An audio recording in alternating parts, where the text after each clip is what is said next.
शेतकऱ्याला म्हणा फक्त काय होणार आहे 18 तारखेला राज्यात पाऊस येणार आहे, पण ते कोकण पट्टीकडे होणार आहे. परत एकदा सांगतो. हो. मग ते काय होणार आहे, सातारा जिल्हा, कुठं कोल्हापूर, हो. त्याच्यानंतर बारामती, दौंड, पुणे, हां.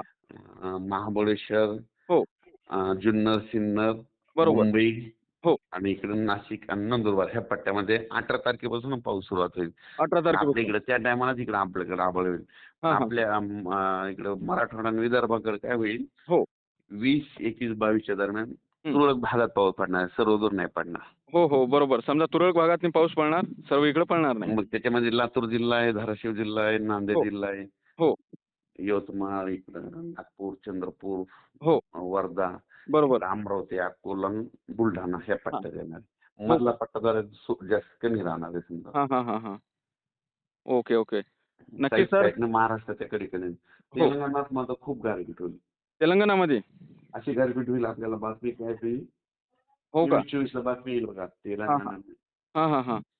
तेलंगाना में ओले गिरे, हो, हो. बरोबर आहे. आंदोलन इलाके में सब जगह पे ओले गिरे, ऐसी हो. बातमी बरोबर आहे. समजा आपल्याला तिकडे चांगलीच गारपीट पाहायला मिळेल तेलंगणात. तेलंगणामध्ये. आपल्या इकडे पण आहे ना, पुण्याकडे पुन्हा एकदा हो, हो. पुणे आणि सर मुंबईला गारपीट बघायला भेटेल. आणि सर हे गारपीट कशामुळे होत आहे आपल्या इकडे समजा जास्त करून? म्हणजे आपण आता मागच्या वेळेस सुद्धा बघितलं 2 वेळेस गारपीट झालेली आहे. आता तिसऱ्या वेळेस बी गारपीट होणार म्हणजे कशामुळे होत आहे? तुम्ही काय करा, एखाद्या गारपीट तज्ञाला विचारा महाराष्ट्रातल्या, हो. कोणी सांगणार नाही. नाही, नाही, नाही. बरोबर आहे. त्याचं कारण सांगतो, मी गारपीट 15 वर्ष अभ्यास केला. हो, हो. नक्कीच सर. आतापर्यंत हं. महाराष्ट्राच्या पलीकडे गुजरात आहे, गुजरातच्या पलीकडे अफगाणिस्तान आहे. हो, हो, हो. अफगाणिस्तानचं बाष्प आपल्याकडे कधीच येत नव्हतं. म्हणजे नाही. बाष्प म्हणजे ते आभाळ हो.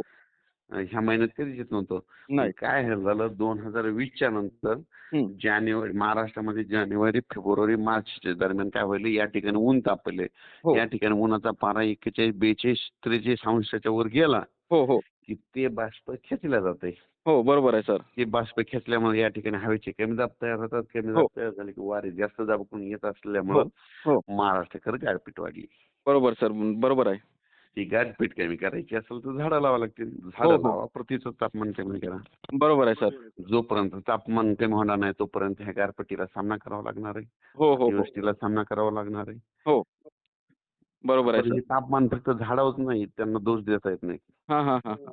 त्याचं कारण सगळ्यात महत्वाचं, हो. सिमेंटचे घर झालेत, बरोबर.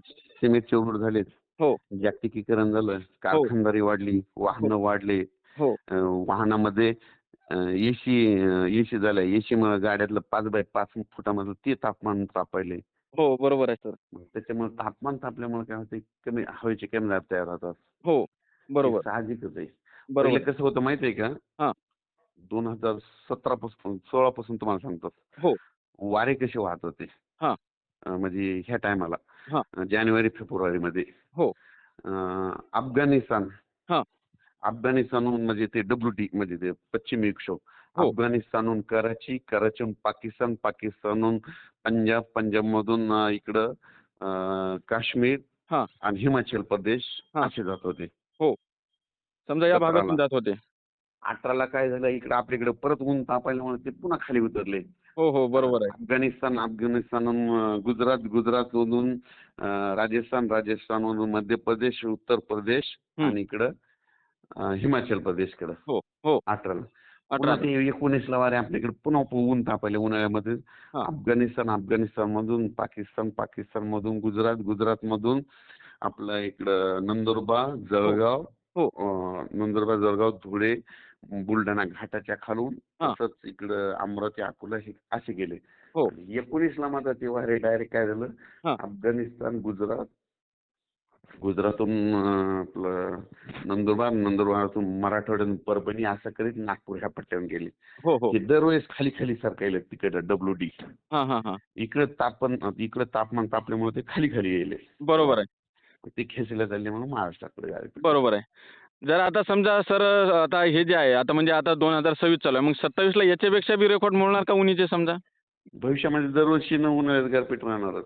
हो का? हो.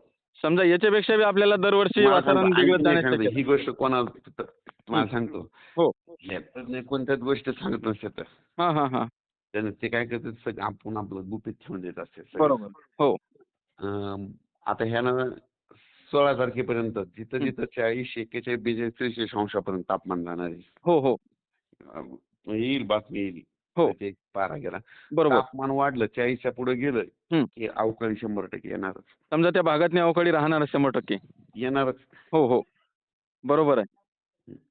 जिथं समजा 40-41च्या पार पारा गेला की तिथं अवकाळी पाऊस राहणारच. येणारच परत. हो हो बरोबर आहे सर, नक्कीच आहे. आणि हिवाळ्यामध्ये तुम्हाला सांगतो मायनस हो म्हणजे आपलं दरवर्षी तापमान हिवाळ्यातलं असते 17, 18, हां 16, 13 असते. हो 9, 8, 7, 5, 4, 3 वर आलं. हं. निफाडचा पारा 3, 5 वर 4 वर आला की हो अवकाळी हिवाळ्यात येणारच. हो हो बरोबर आहे. किती निफाडचा पारा 5, 6 आणि 7च्या दरम्यान आला हो की हिवाळ्यात अवकाळी येणार. हिवाळ्यात अवकाळी येणारच, बरोबर आहे. हं. हो. आणि सर बऱ्याच शेतकऱ्यांच्या माध्यमातून आपल्याला एक प्रश्न अजून विचारण्यात येत आहे, परंतु आपण ते पुढील जे काही रेकॉर्डिंग आहे त्याच्यामध्ये घेऊ, कारण की तो जो प्रश्न आहे ते खूप महत्त्वाचा आहे. तर मी बरं. तुम्हाला ते प्रश्न आता सांगतो. ते प्रश्न शेतकऱ्यांचा असा आहे की जून महिन्यामध्ये कोणत्या कोणत्या तारखांना पाऊस राहणार, कोणत्या कोणत्या तारखांना पेरणी होणार आणि हे जून महिन्याची जे काही अपडेट आहे हे सविस्तर कसे राहणार ते आपण सविस्तर विश्लेषण पुढील रेकॉर्डिंगमध्ये घेऊया सर. चालतंय. हो नक्कीच सर, तुम्ही शेतकऱ्यांनी एक महत्त्वपूर्ण आणि डिटेलमध्ये माहिती दिल्याबद्दल धन्यवाद सर.